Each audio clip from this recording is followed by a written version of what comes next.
Haleluya, akhirnya puji Tuhan ya saudara. Betapa berbahagia saya bisa berjumpa lagi dengan jemaat di tempat ini. Setelah sekian lama ya kita boleh melewati masa pandemi, dan kalau kita masih bisa bertemu, puji Tuhan, haleluya 12 kali. Karena ada begitu banyak mungkin keluarga kita, teman ya, teman pelayanan yang juga sudah dipanggil mendahului kita ya, dan mereka ya sudah beristirahat, dan kita masih bisa mendapat kesempatan hari ini bisa merayakan Natal. Itu anugerah Tuhan. Nah, biarlah saudara, kita sebentar lagi akan memasuki tahun yang baru ya. Dan saya berdoa, gak ada yang tahu hidup ini kan. Hidup ini gak ada yang tahu. Kita berharap bisa memasuki ya, tetapi banyak orang. Saya beberapa waktu yang lalu diundang, ada seorang ibu, Bu, saya punya ponakan nih lulus kedokteran, bisa doain gak? Saya datang ucapan syukur gitu, ketemu sama ponakan, ada salah satu ponakannya dia juga, umur 38 tahun. Saya menyampaikan di situ khotbah singkat bahwa hidup ini gak ada yang tahu, kita gak tahu ya kapan kita dipanggil Tuhan. Dan saya kaget saudara, seminggu setelah saya khotbah di sana, ibunya telepon saya, "Ibu ingat nggak ponakan saya waktu itu dia hadir, ditunjukin fotonya, iya yang ini, kenapa? Meninggal tadi pagi serangan jantung." Hidup ini nggak ada yang tahu, makanya saya selalu berkata kalau belum waktunya mati nggak akan mati. Tapi kalau sudah waktunya mati, nggak usah tunggu kena corona juga pasti. Benar apa benar? Ya, kalau belum waktunya, saya ini bintang 2 corona saudara.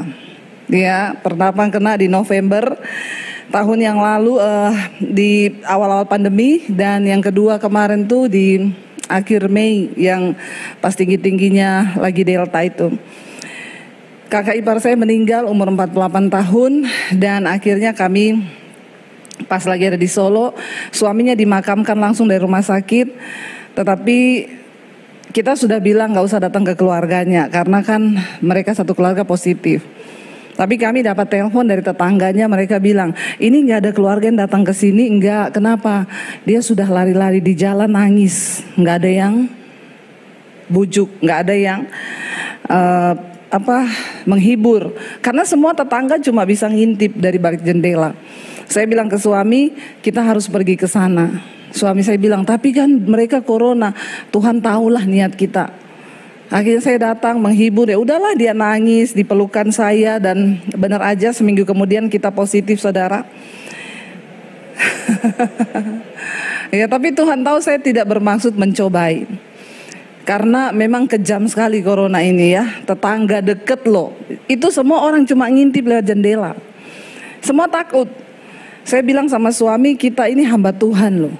Ya, dan kalau sampai dengar dia sudah guling-guling di jalan dan gak ada orang yang menghibur, ya kayaknya sudah tidak berperi kemanusiaan deh. Saya bilang, kita gak mau cobai Tuhan, tapi ayo. Dan benar, seminggu kami positif ya, tetapi saya selalu punya ya seperti yang saudara tahu, saya selalu berkata kalau belum waktunya mati tidak, tapi kalau sudah waktunya ya sudah, saya siap-siap.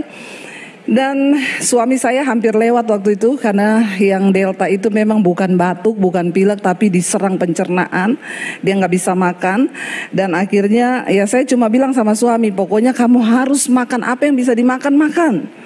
Kalau ke rumah sakit pasti mati loh. Bukan apa-apa, gak ada yang urus saudara. Ya kan, itu harus minum terus. Nah, kalau dia ke rumah sakit yang urus apa, saya bilang. Dia terkapar benar-benar, saya baru kali itu melihat suami saya terkapar sudah kuning karena muntah terus saudara. Tapi puji Tuhan, malam itu saya sesek saudara. Sampai udah bunyi napas saya udah ya, iblis ngomong gini, kayak kakak iparmu, sebentar lagi kamu dibawa ke rumah sakit, malam ini kamu gak bisa napas, dan besok kamu pakai oksigen, lalu tunggu berapa hari kamu mati. Saya bilang sama iblis gini, iblis, bagiku hidup adalah Kristus, mati adalah untung. Amin. Berani ngomong gitu ya. Siapa yang udah siap mati? Kadang jemaat itu cuma main amin amin amin aja. Begitu ditanya yang sudah siap mati berapa? Ya, nggak ada yang siap mati. Kita harus siap saudara. Tapi saya bilang, tapi kalau belum waktunya saya mati, saya nggak bakal mati. Karena kita kena itu kan mau akhir Mei itu belum heboh Delta, saudara. Delta itu heboh setelah awal-awal Juni. Akhir Mei itu kami sudah sembuh, baru saya tahu, oh ini Delta yang kemarin itu. Makanya saya tanya Tuhan, dan malam itu saya udah sesek, saya bilang sama suami gini, saya tak hubungi aja ya, karena banyak teman-teman yang gini, Bu, kalau butuh rumah sakit nanti kabarin ya, karena memang itu belum terlalu full ya. Saya udah pikir saya mau kabarin teman siapa ya, tiba-tiba Tuhan tuh ngomong gini, kamu tuh hamba Tuhan. Tapi di saat begini yang diingat manusia, mau tolong sama siapa, mau minta pertolongan sama siapa, kamu lupa, aku tuh Tuhan loh, angkat perjamuan kudus. Dan hari itu saya bilang ke suami saya diingatkan kita perjamuan kudus, kata suami saya, iya loh, aku juga diingetinnya gitu. Saya perjamuan kudus, saudara. Setelah perjamuan itu, plong, saya tidur malam itu tanpa batuk, tanpa sesek. Karena saya percaya bahwa darah Yesus itu berkuasa. Dan malam itu jam 2 malam tiba-tiba saya kepengen batuk, saya pengen muntah, saya ke kamar mandi, itu keluar riak semua. Dan hari itu saya sembuh. Ya, saya sembuh benar-benar. Dan saya akhirnya bersaksikan ya di mesbah doa malam saya bersaksi. Saya tuh sempat tanya sama Tuhan loh, Tuhan kenapa saya kena lagi loh Tuhan. Ini yang kedua dan ini yang Delta loh. Tuhan jawabnya gini, kan ini varian baru. Jadi kamu harus rasa supaya kamu bisa bersaksi. Dan saudara tahu ketika saya bersaksi perjamuan kudus itu banyak sekali kesaksian yang masuk. Mereka yang waktu itu sudah hampir lewat, yang setelah itu kan tinggi tuh saudara ya. Bahkan ada seorang jemaat mesbah doa, dia bilang suaminya udah panggil istrinya, itu nanti kan ada asuransi di sini. Terus itu surat-surat saya ini karena waktu itu nggak ada rumah sakit saudara. Suaminya udah sesak napas di rumah, dia udah kasih nanti kamu ya, pokoknya saya mau bikin surat wasiat gini. Udah sesek, istrinya bilang gini, Pak, kan Bu Debbie juga bersaksi waktu itu, dia dengar kesaksian saya kan, dia perjamuan, ayo Pak kamu masih kuat perjamuan Pak, ayo kita perjamuan. Malam itu dia padahal udah ngomong ke istrinya, nanti kalau saya mati kamu tetap ikut mesbah doa ya, mati itu kan untung. Saudara, saya bersyukur loh, orang-orang itu ya yang ikut mesbah doa semua udah dipersiapkan, udah benar-benar nggak takut mati. Tapi jangan cari tapi saya bersyukur, dia ingetin, pokoknya kamu kan tiap malam dengar mesbah doa ya, mati itu untung, aku tuh nggak takut. Tetapi kalau belum waktunya mati ya enggak. Tapi pesan saya kalau saya mati kamu jangan berhenti loh, terus ikut mesbah doa. Akhirnya dia malam itu melakukan perjamuan, dan seperti yang saya alami, tiba-tiba setelah perjamuan dia muntah dan mengeluarkan riak semua yang ada di dalam dada, dan besoknya dia sembuh. Jadi nggak jadi bikin surat wasiat.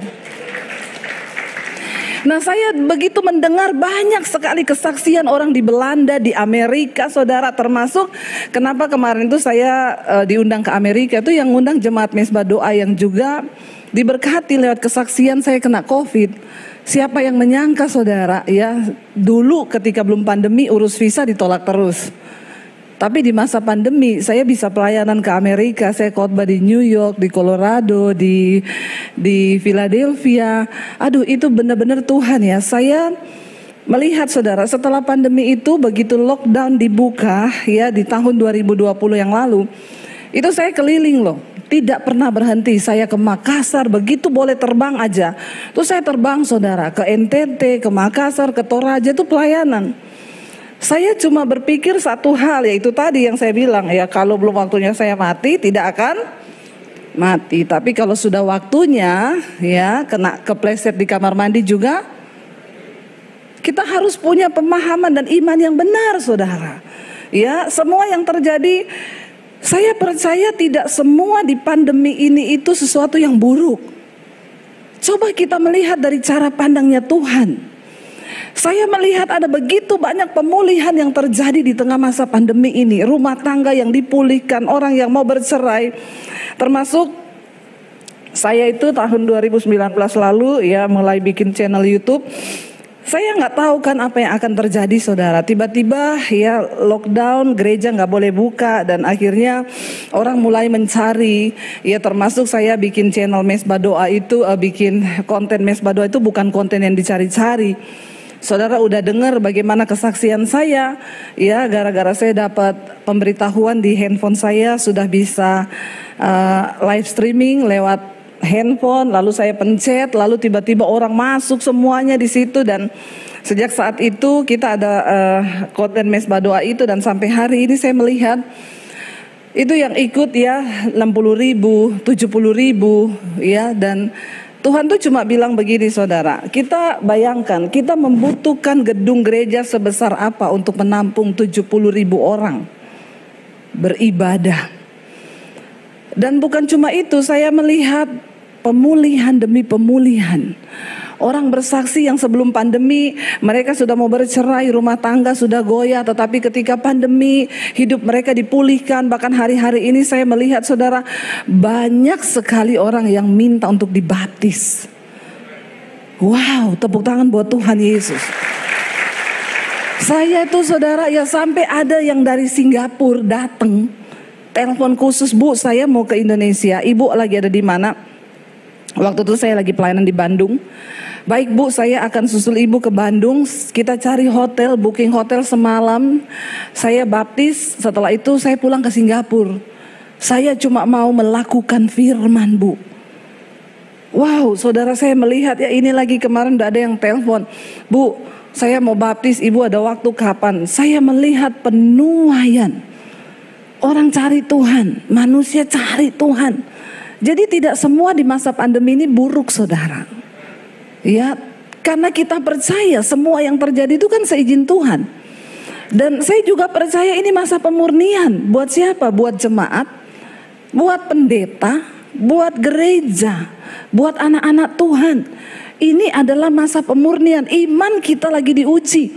Saya ingat dulu sebelum pandemi saya berkhotbah di sini tentang dimensi Tuhan.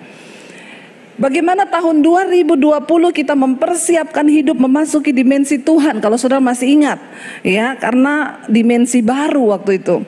Ya, bagaimana kita memasuki dimensinya Tuhan. Saya pernah berkata itu bukan sesuatu yang enak. Jangan berpikir masuk dalam dimensi Tuhan, wah pasti enak. Selalu orang Kristen punya konotasi masuk dalam dimensi Tuhan itu berkat. Tapi Alkitab berkata akan ada goncangan. Tuhan berkata satu saat aku akan menggoncang, bukan cuma langit, bukan hanya bumi, tapi langit juga akan digoncang. Tujuannya satu, supaya apa? Tertinggal satu umat yang tidak tergoncang.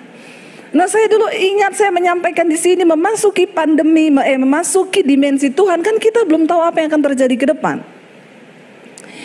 Itu saudara masuk dalam dimensi Tuhan tuh seperti roket yang akan ditujukan keluar angkasa. Dan ketika dia akan menuju ke menembus atmosfer bumi, itu dia memakai seluruh power, kekuatan. Bahkan di situ banyak yang tidak tembus. Banyak roket yang meledak di perjalanan. Tapi ketika dia berhasil menembusi ya ruang angkasa, berhasil menembusi atmosfer bumi, gaya gravitasi bumi yang punya tekanan yang berat, maka dia cuma tinggal mengorbit. Dia udah gak butuh power lagi. Kita ini sedang dibawa Tuhan memasuki dimensinya Tuhan, supaya kita bukan cuma jadi orang yang ngerti firman, tapi kita ngalami firman itu. Dan kita hidupi dan kita wow, Tuhan tuh dahsyat. Saya selalu bersaksi saudara, ketika masa pandemi itu semua jadwal cancel, saya juga udah saya bilang sama suami, yang terburuk kita jual rumah pulang Solo. Nih Bapak Gembala lagi ada di Jawa berlibur, tadi WA saya, Ibu ya saya belum balik Pak Wiryo ya, saya masih ada di kampung halaman. Iya saya bilang yang penting jangan lupa pulang loh Pak Gem, ditunggu sama jemaatnya. Ya saudara ya, saya waktu itu ngomong suami, kita jual rumah kita pulang Solo, nggak ada pengharapan. Tapi satu hal saya bilang sama Tuhan, saya bersyukur Tuhan, kenapa? Masih ada yang bisa saya jual. Amin saudara. Kadang kita itu lupa ya. Kadang kita bersungut-sungut. Saya bilang waktu itu masa pandemi saya nangis, Tuhan aku bersyukur karena tahun ini kalau terjadi sesuatu yang buruk masih ada yang bisa saya jual. Saya punya rumah, saya punya mobil, dulu saya enggak punya. Sekarang saya bisa jual kalau terjadi apa-apa. Dan saya cuma mau bilang, sekalipun kehilangan rumah, mobil, Tuhan tetap baik. Tepuk tangan buat Tuhan. Ya, jangan pernah lupa saudara. Saya ngomong, Tuhan engkau baik. Saya siap kehilangan semuanya, gak apa-apa.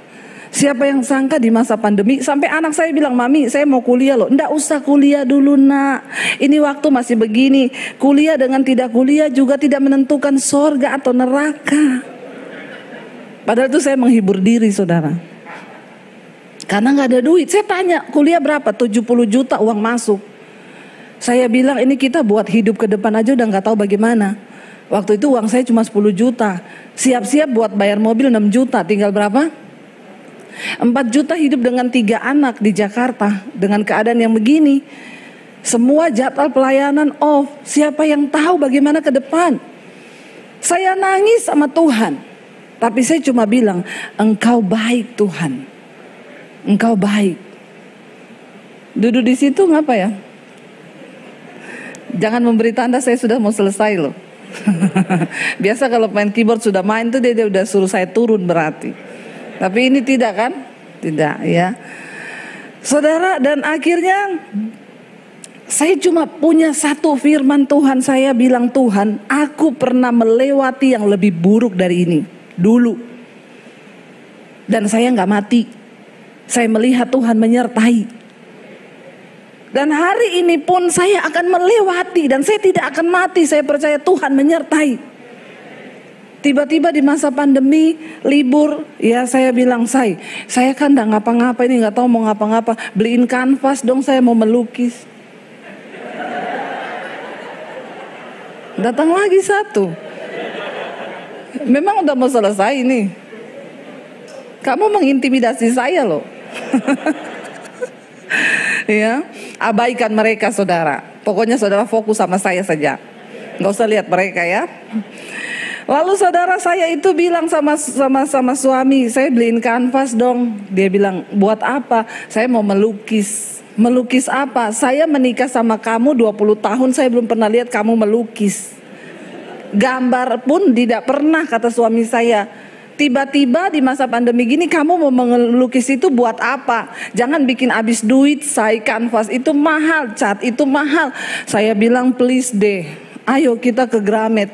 Waktu itu baru buka lockdown yang pertama. Ya udah, saya beli kanvas, waktu itu saya ingat habis jutaan saudara. Suami saya marah. Ini ndak ada pemasukan loh. Kamu borong kayak begitu, ndak apa-apa. Ya daripada saya bete, siapa tahu kan ini ya bisa mengisi kekosongan saya. Ya udah, akhirnya dia ikutin.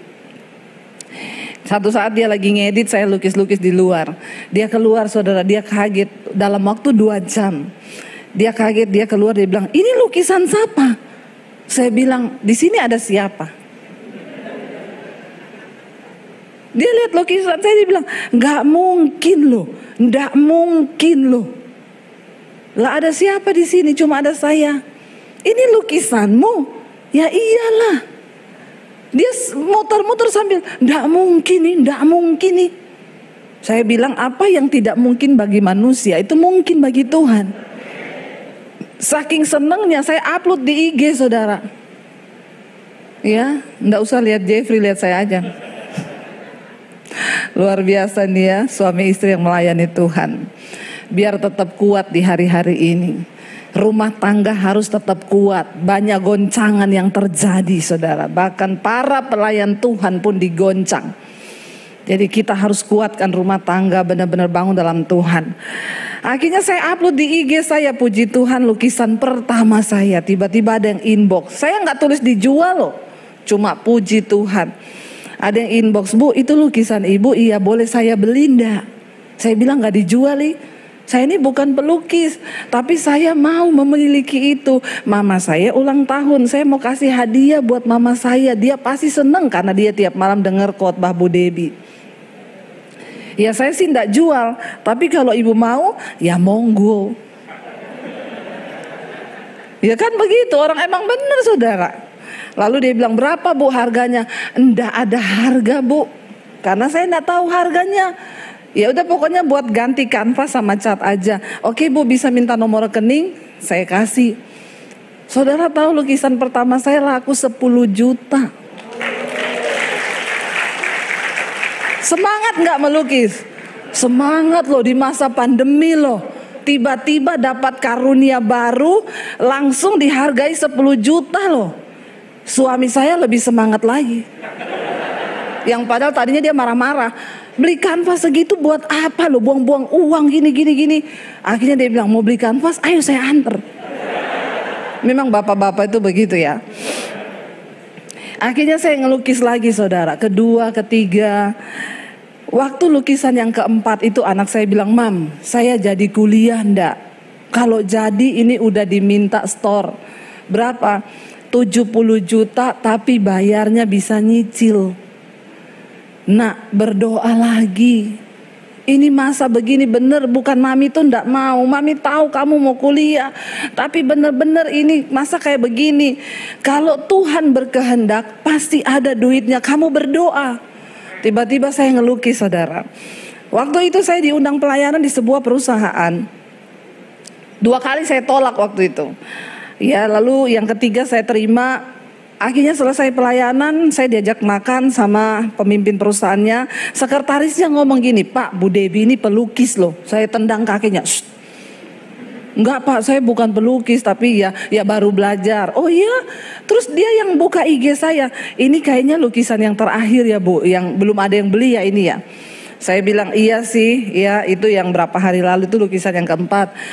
Langsung bapaknya tanya sama saya, Bu, ini makna lukisannya apa? Itu gambar pohon, di bawah ada air. Saya bilang, ini pohon indah kan Pak di atas, tetapi ada bayangan di air warna hitam. Artinya apa? Seindah apapun hidup kita, ingat selalu ada bayangan masa lalu.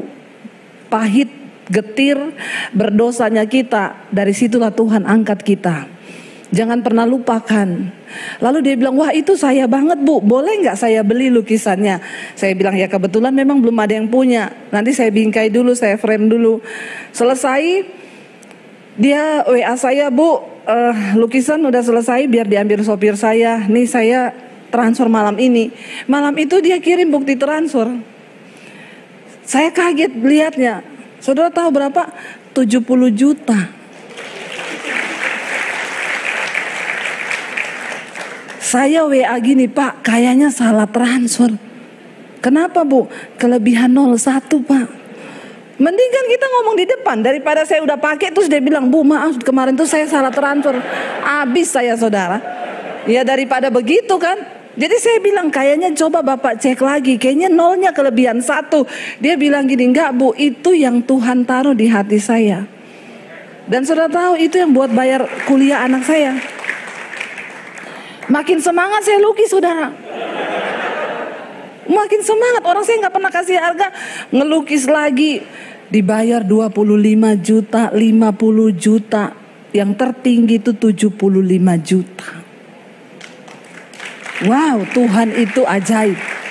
Kalau ada yang mau pesen, hubungi nomor saya di bawah ini. Siapa saya saudara? Orang saya beli lukisan aja udah keren banget lukisan gede banget saudara, cuma 3 juta. Lah kok punya saya tuh ya. Tapi orang-orang itu Bu, pokoknya jangan lupa satu Bu, apa? Tanda tangan. Memang benar Alkitab bilang tuh nama baik itu lebih berharga daripada kekayaan besar. Saya melihat Tuhan menyertai. Di masa pandemi ini saudara tahu channel YouTube saya awal pandemi 50.000 subscriber. Begitu pandemi gereja tutup, sehari nambah 1.000 setiap hari. Padahal saya dengar ya dari YouTube itu bilang, kalau ada channel seminggu nambah 1.000 itu pasti hacker. Lah punya saya dihacker sama malaikat. Tiap hari, 1 hari 1.000, 2.000. Ini sih ya hampir 500.000. Saya melihat saudara bagaimana Tuhan. Yang tadinya kita mau jual rumah gak jadi. Sekarang saya malah beli rumah, bangun studio di sebelahnya. Tuhan Yesus ajaib. Saya cuma mau bilang apa saudara? Yesus sanggup membalikkan keadaan. Jangan cuma omongin firman, hidupi firman itu. Di masa pandemi yang kami pikir mau jual rumah balik Solo, ya kita malah beli rumah bangun studio. Dan puji Tuhan di tengah masa sulit kita bisa bangun 15 gereja di desa. Apa yang Tuhan buat itu sungguh ajaib dan luar biasa. Makanya saya mau bilang di pandemi ini tidak semua orang terpuruk. Ada orang-orang yang sedang, ya kalau saudara sekarang lagi diproses ya gantianlah saudara. Amin. Masa kita terus yang diproses? Ya, makanya kalau orang telepon, Bu, saya masa pandemi ini, Bu, turun omset saya. Gantian, Pak. Kan dulu kita waktu belum pandemi kita yang turun terus kan? Kan hidup ini kan Alkitab bilang ada waktu untung, ada waktu rugi. Tapi yang namanya manusia itu maunya, kalau Anda untung, bersyukur. Waktu rugi juga karena semua itu Tuhan izinkan. Ada waktu tertawa, ada waktu menangis. Karena kalau engkau tertawa terus bisa, nah itu ngerti. Ya, jangan mau tertawa terus, sesekali menangis. Hidup ini penuh suka duka saudara. Hidup ini penuh dengan pergumulan. Hidup ini ribet. Ya namanya juga hidup. Banyak masalah. Kalau banyak cucian itu, jadi jalani aja sambil disyukuri. Kalau hari ini memang mungkin kita sedang menabur dengan air mata, ya sudah menangislah kepada Tuhan. Yang seperti saya bilang, saya tetap bilang Tuhan, kalau tahun ini kita jual rumah balik ke Solo, saya bersyukur ada yang bisa saya jual. Itu loh saudara, waktu hatimu itu siap Tuhan lihat, wow, ya maka pembalikan keadaan itu nggak pernah kita bisa pikir. Ya secara manusia itu tidak terpikir, benar-benar tidak terpikir. Ya saya melihat ketika saya diundang pelayanan di Amerika tuh saya melihat saudara, orang-orang itu ya terbang saudara, ada yang terbang 6 jam loh. Cuma pengen ketemu saya, pengen ketemu ngomong apa, Ibu, di masa pandemi iman saya bertumbuh Bu. Setiap malam saya dengar mesbah doa, kesaksian mereka yang hidupnya diubahkan. Dan itu yang terpenting, bukan berkat materi, tapi hidup yang diubahkan. Banyak sekali orang bersaksi, dulu saya marah-marah terus Bu, wah pokoknya ribut sama suami tiap hari. Tapi setelah dengar khotbah Ibu, rumah tangga kami sekarang dipulihkan. Saya mendengar banyak kesaksian orang hidupnya diubahkan. Mujizat terbesar dalam hidup ini bukan harta, bukan uang, bukan kekayaan, bukan rumah, bukan. Mujizat terbesar waktu hidupmu diubahkan. Waktu engkau belajar melakukan firman dan hidupmu diubahkan, itu yang terbesar. Baik saudara, mari kita lihat bersama, kita masih merayakan Natal nih tanggal 26 ya. Kita buka Yesaya pasal yang ke-9 ayat yang ke-6. Apa makna Natal yang sesungguhnya saudara? Iya, kita akan lihat ya ayat yang ke-5 berarti ya di situ. Karena Alkitab ini memang beda-beda. Itu ditulis 9 ayat 6, bawahnya 97 malah. Ya, mungkin ayat 5. Ini saudara ya. Tapi di bawahnya Yesaya 9 ayat 6 ya. Ya sudahlah, kita sama-sama mengerti ya. Yesaya 9 ayat yang ke-5, sebab baca sama-sama, seorang anak telah lahir untuk kita, dikatakan sana seorang putra telah diberikan untuk kita. Lambang pemerintahan itu ada di atas bahunya dan namanya disebutkan orang penasehat ajaib, Allah yang perkasa, Bapa yang kekal, Dia Raja damai. Saudara, Natal adalah peristiwa Tuhan Yesus yang pada mulanya adalah firman, dan firman itu bersama-sama dengan Allah, dan firman itu adalah Allah. Yesus Isa Al-Masih, kalimatullah, firman Allah yang menjelma menjadi manusia, itu datang ke dalam dunia. Dia datang ke dalam dunia, di sana dikatakan seorang anak telah lahir untuk kita, seorang putra telah diberikan untuk kita. Seorang putra diberikan untuk kita, untuk apa? Lambang pemerintahan itu ada di atas bahunya. Nubuatan para nabi-nabi zaman dahulu bahwa dari keturunan Daud akan datang seorang juru selamat. Dia yang akan menjadi raja kekekalan di Israel. Saudara, Pada waktu itu semua bingung, sampai Herodes berpikir, wah, dia datang lahir jadi raja, ancaman ini buat saya. Sehingga Herodes mau bunuh, karena pemikirannya cetek, dia pikir Yesus akan jadi raja cuma di Israel. Itu pun yang dipikir oleh murid-murid ketika mereka mengikuti Yesus. Mereka berharap Yesus jadi raja, mereka nanti duduk di DPR, mereka dapat jabatan. Tapi ketika Yesus mati, mereka bingung. Bahkan Petrus menyangkal Yesus. Kenapa? Karena pemahaman yang hanya secara logika berpikir, kita kecewa. Yesus katanya mau jadi raja di Israel, tapi dia mati. Jangan hanya memahami firman sebatas logikamu, saudara. Biarkan firman itu masuk, merasuk dalam hati dan jiwamu. Dan firman itu yang menggerakkan hidup kita. Berhenti menjadi Kristen pas-pasan. Karena Kristen pas-pasan akan tergoncang hari-hari ini. Saudara mungkin melayani, saudara mungkin main musik, saudara mungkin khotbah di gereja. Tapi kalau engkau tidak menghidupi firman, nol. Setan tidak pernah takut sama orang pelayanan. Dengar baik-baik. Kenapa kita dengar sekarang banyak orang pelayanan jatuh, cerai, melakukan hal-hal yang tidak berkenan pada Tuhan? Karena tidak menghidupi firman. Ya, sekalipun engkau udah naik turun mimbar, pengkhotbah sekalipun, kalau firman itu cuma di mulut dan engkau tidak menghidupinya, itu akan menjadi sesuatu yang sia-sia. Yesus datang, dikatakan di sana lambang pemerintahan ada di atas bahunya. Dia menjadi raja kekal. Bukan cuma di Israel, tetapi bagi semua orang yang mau percaya. Dia datang untuk apa, saudara? Dikatakan di sana, namanya disebut orang yang pertama, penasehat ajaib. Di dalam hidup ini kita semua butuh nasihat. Enggak ada satu orang pun yang terlalu pintar untuk tidak membutuhkan nasihat. Semua kita butuh nasihat. Tetapi nasihat yang terbaik dan yang paling ajaib ialah firman Tuhan. Jangan cari yang lain lagi, saudara.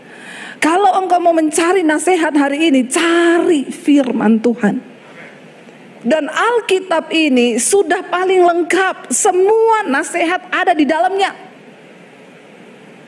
Saudara, makanya kalau orang datang, ada ibu-ibu datang, Bu Debbie suami saya selingkuh Bu, doakan. Sudah Bu, ibu nasihatin. Sudah Bu, saya kasih firman Bu. Malah mental semua, nggak usah rohani ngomong-ngomong firman. Apa yang harus saya lakukan Bu Debbie? Saya bilang doakan Bu. Sudah Bu, doakannya beda. Apa Bu Debbie bilang? Tuhan, hajar suamiku dengan caramu. Nggak apa-apa ya Bu Debbie, nggak apa-apa. Yang penting kan dia bertobat.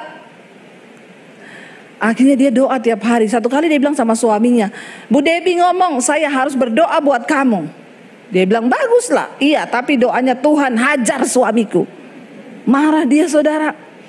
Dia telepon saya, halo ini dengan pendeta Debbie Basir. Iya Pak, kenapa ya? Pendeta macam apa kamu itu? Oh, kenapa Pak? Masa ada pendeta suruh istri berdoa buat suaminya, hajar suamiku Tuhan. Saya bilang, Pak, jangan terlalu pede. Alkitab berkata, Tuhan menghajar orang yang dikasihinya sebagai anak. Kalau bapak masih dikasihi Tuhan, masih dihajar Pak. Kalau nggak dikasih Tuhan, mati Pak, binasa kau. Langsung teleponnya ditutup, nit. Firman mau dilawan. Orang kalau nggak mau bertobat, main-main sama dosa, selingkuh, melakukan kenajisan, percabulan, udah gitu masih berani ngomong begitu. Saya bilang, Bapak ya kalau Tuhan mengasihimu dihajar, bertobat. Kalau nggak bertobat Pak, mati kau. Ngerti firman saudara? Nasihat yang terbaik itu firman. Nggak ada yang lain.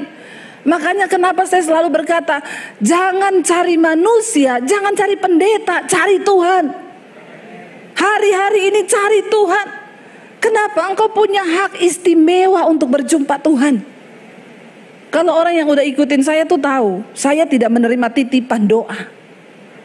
Ada jemaat yang gini, pendeta kok enggak mau terima titipan doa, pendeta lain-lain aja mau kok. Ya kamu ikuti yang lain aja, jangan ikuti saya. Ya, udah cukup engkau jadi Kristen yang selama ini gak ngerti kebenaran. Emang kalau saudara titip doa sama saya nangis buat saudara? Kagak. Apalagi ada ibu-ibu, Bu, doakan suami saya, Bu. Namanya Joko, Bu. Saya bilang saya tidak akan berdoa buat suami ibu. Karena doa saya buat suami ibu gak didengar Tuhan. Kenapa? Saya doa tidak dengan cinta buat Joko. Karena dia bukan suami saya. Ya lucu kalau kalau saya berdoa buat suamimu di rumah, terus saya bilang, Tuhan, Joko, Tuhan. Suami saya lewat, dia bilang, siapa itu Joko? Malah Anda membuat rumah tangga saya hancur. Ngerti ya kebenaran ini ya saudara? Ngerti ya? Doa yang lahir dari iman dengan hati yang hancur itu yang menggerakkan sorga. Saya tidak mungkin menangis buat saudara. Secara universal iya saya menangis untuk orang bertobat. Tapi buat pergumulanmu tidak. Saya tidak akan seperti saya membela keluarga saya di hadapan Tuhan. Makanya ketika para wanita menangisi Yesus, Yesus bilang, tangisi dirimu. Jangan tangisi aku. Tangisi dirimu sendiri di hadapan Tuhan. Saudara, ya dia penasehat ajaib. Ketika engkau membutuhkan nasihat, datang pada Tuhan. Baca firman Tuhan. Nggak usah tanya kanan kiri. Daripada engkau tanya kanan kiri, banyak sekarang nasihat yang menyesatkan. Yesus adalah penasehat ajaib. Jadi setiap orang yang menerima dia, engkau punya sesuatu. Bahkan engkau bisa menjadi berkat bagi orang lain. Saudara tahu ini HP saya ini konseling yang masuk hampir 15.000. Ya, saudara bisa bayangkan aja mesbah doa tiap malam ya hampir 70.000, mesbah pagi 70.000 yang nonton. Lah yang konseling ya itu saudara sudah hampir 15.000. Makanya jangan marah-marah kalau saya tidak balas. Saya bilang saya juga manusia, punya rasa, punya hati. Ya, semua tidak bisa saya balas satu persatu. Ya kadang-kadang ya memang saya hanya berdoa, Tuhan mana yang harus saya balas. Ya jadi saya ya pilih-pilih aja. Ada yang bilang, ibu tuh ya kalau yang kaya-kaya dibalas. Emang saya ngerti di situ yang masuk saya orang kaya loh. Pret. Ya. Ya saya kan mencari ya sesuai dengan tuntunan Tuhan, saya klik. Oh ini masalahnya. Karena banyak yang alay-alay saudara. Yang masuk tuh banyak yang alay-alay. Nah saudara, saya bertemu dengan semua lapisan orang. Menjawab masalah-masalah dari jemaat itu kita butuh hikmat Tuhan. Gak bisa dengan kekuatan pikiran sendiri itu jebol. Ya, karena itu saya berkata yang terbaik, nasihat terbaik itu cuma firman. Ya, ketika engkau bergaul dengan firman, dan di sini dikatakan Yesus itu datang, dia disebutkan yang pertama penasihat ajaib bagi kita. Yang kedua, dia siapa? Allah yang perkasa. Apa yang terlalu berat di hidup ini yang tidak bisa Tuhan selesaikan? Hari ini jangan datang pada Tuhan dan bilang, Tuhan masalahku begitu besar. Tapi hadapi masalahmu dan bilang pada masalahmu, aku punya Tuhan yang besar. Yang lebih besar daripada masalahku. Ayo kita punya cara pandang yang benar. Engkau punya Yesus, engkau punya kuasa yang dahsyat. Perkatakan firman. Hari-hari ini hanya orang yang memperkatakan firman yang akan melihat kuasa Tuhan terjadi dalam hidupnya. Hidupkan firman-Mu, hidupkan iman-Mu saudara. Lalu bisa dikatakan dia Bapa yang kekal. Ya Bapa kita di dunia pun belum tentu bisa memenuhi semua yang kita mau. Tapi Yesus Bapa yang kekal itu dia menjamin hidup saudara dan saya sampai pada kekekalan. Apa yang mau kita takutkan sekarang jadi orang percaya? Masa pandemi ini telah membuat kita banyak belajar bahwa kematian itu cuma berjarak beberapa detik dari hidup kita. Saya melihat banget ipar saya itu saudara, di grup masih gini, saya kena corona, doakan ya. Lalu ndak bisa makan, kita masih, mas makan loh, jangan biarin loh mas makan, ndak bisa, mau muntah jangan biarin loh. 3 hari akhirnya udah drop bawa ke rumah sakit. 4 hari, cuma 1 minggu lewat. Tapi saya mau bilang saudara, masa pandemi ini tidak semuanya itu buruk. Kenapa? Karena kematian itu pun anugerah Tuhan loh. Amin. Orang meninggal di masa corona ini itu Enak loh saudara. Nggak lama-lama kan? Lo malah ketawa loh. Lo bener nggak saudara? Saya itu layani banyak orang yang kena kanker. Itu udah minta didoakan biar mati loh. Bu, doakan bu. Bilang sama Tuhan, lebih baik dia ambil nyawa saya daripada tiap hari saya menahan kesakitan. Nggak bisa mati. Saya ini sudah disuntik morfin bu. Itu sudah yang tertinggi. Tidak ada lagi obat anti sakit lain bu. Tapi sakit ini menggerogoti daging saya. Sampai kadang saya berpikir, dia bilang saya mau lompat dari apartemen mau bunuh diri. Jadi kematian pun itu adalah anugerah. Makanya jangan terlalu banyak yang menyesali. Banyak ibu-ibu yang konseling sama saya, bu, suami saya meninggal gara-gara saya. Saya bilang sombong banget ibu, bisa bikin suami ibu mati. Kematian itu hak mutlaknya Tuhan.